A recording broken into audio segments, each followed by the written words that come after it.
Good afternoon and welcome to Arkansas Children's Hospital and welcome to our Facebook Live. I'm Rebecca Brockman. I'm joined by Greta Wilkinson. She is an RN and a burn outreach coordinator with our burn center here at Arkansas Children's. And Greta, today we are talking about sunscreen safety and sunburn prevention. And even though summer is a couple weeks away, Greta said that you've already seen 6 cases of moderate to severe sunscreen burns here at our clinic. So it's already an issue. We need to start talking about it now as kids head to the pool, to summer camp, and want to be outside most of the summer. So first of all, let's just talk about why it's important to apply sunscreen to your child before they head outside. Well, statistically, actually, you will receive 80% of your lifetime's exposure to ultraviolet rays before you're 18 years old. So it's very important that you do keep your child protected. They're in and out a lot more outside than when you do become older. And so sunscreen, very important, but also clothing, very important. A long-sleeved cotton shirt is actually more protective than sunscreen. Densely woven long trousers, and I know it's difficult when it's in the heat of the summer, so the sunscreen is very, very important. Short-term effects you may not see for 4 to 48 hours after exposure.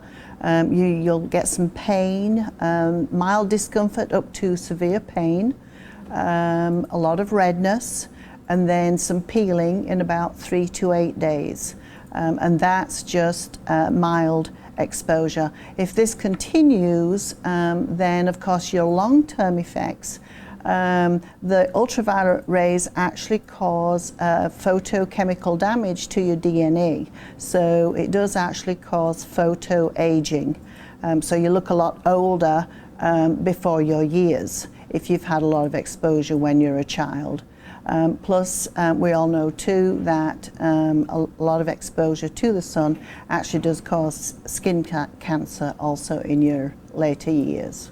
So these effects, you might see, there's some short-term effects that you might sunburn and then it goes away. You think it's okay, but really you're causing some long-term damage. You're causing some permanent damage, yes. And then another important tip is to apply sunscreen at least 30 minutes before? 30 minutes before, let it dry. Okay. And then if they'll allow, if your child will allow, you know, some also some covering with clothing. But definitely, and then reapplying, just regular activity outside, probably reapply every 2 to 3 hours. If they are very active, like with sports, doing a lot of sweating, then I would recommend reapplying every 1 to 2 hours. And if they're swimming, if they're in the pool, then of course it needs to be a waterproof sunscreen. The rays can actually penetrate 3 feet down into the water of the pool. So it has to be a waterproof sunscreen, and every time the child gets out, dry them off and reapply. Okay, so a parent has to be proactive. Very proactive. When it comes to sunscreen. One time is not enough, especially if you're outside for a couple hours and you're swimming and sweating. Yes.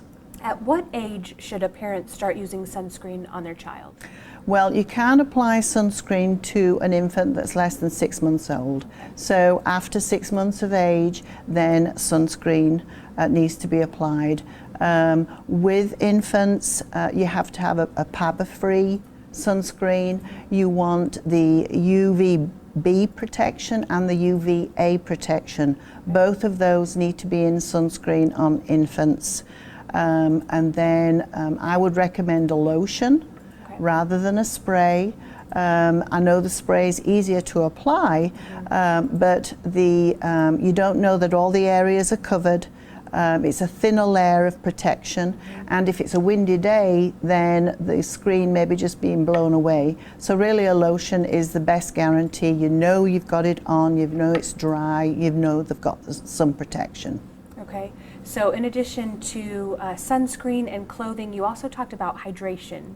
That it's That's very, very important. If your kid's very active outside, especially with sports, and even in the swimming pool, you know, you think, oh, they're in the pool, they're staying cool, but they are still getting dehydrated. So they should have water at least every 30 minutes. It's very, very easy for the child to become dehydrated.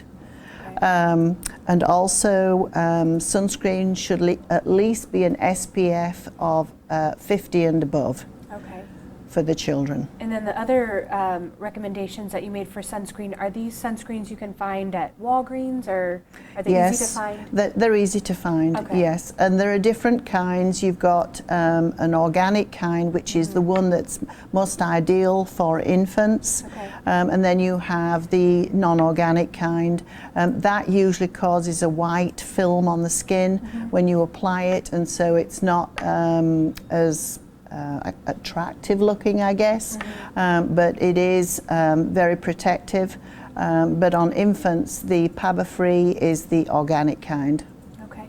If you're just now joining us, we are talking about sunscreen tips and sunburn prevention with Greta Wilkinson here at Arkansas Children's.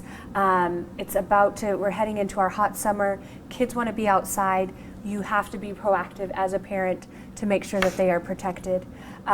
If your child does get a sunburn, what can you do at home to help ease the pain? Well, the remedies for a minor sunburn would be like tepid baths, just to cool the child down. Acetaminophen, Tylenol would be the recommended pain reliever, and appropriate to the child's age and weight. But if you have a more serious burn, if it's got a blister that's more than the size of the child's hand, if there's fever present, if they're restless, showing signs of dehydration, no urine, dizziness, then they should seek medical attention. Okay. Come to the burn clinic, or depending on the hour of day, to the emergency room. Okay. If you think your child has and really any infant also, that is showing signs of sunburn and dehydration, should be taken to the emergency room. Okay. And something else you wanted to talk about is babies being outside. You usually want to take your whole family outside, make sure that everybody comes outside, but when it comes to babies are very susceptible. They have very thin skin. They have not produced the melanin that is your own built-in protection against the sun. A baby cannot tell you that the sun is too bright or too hot. They will start crying. You may think it's hungry, but it actually may be overheating.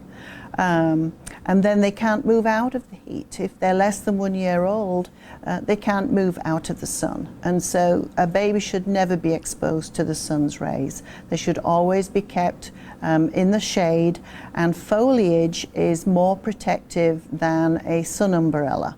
The rays can still penetrate some through an umbrella, whereas dense foliage is a lot more protective.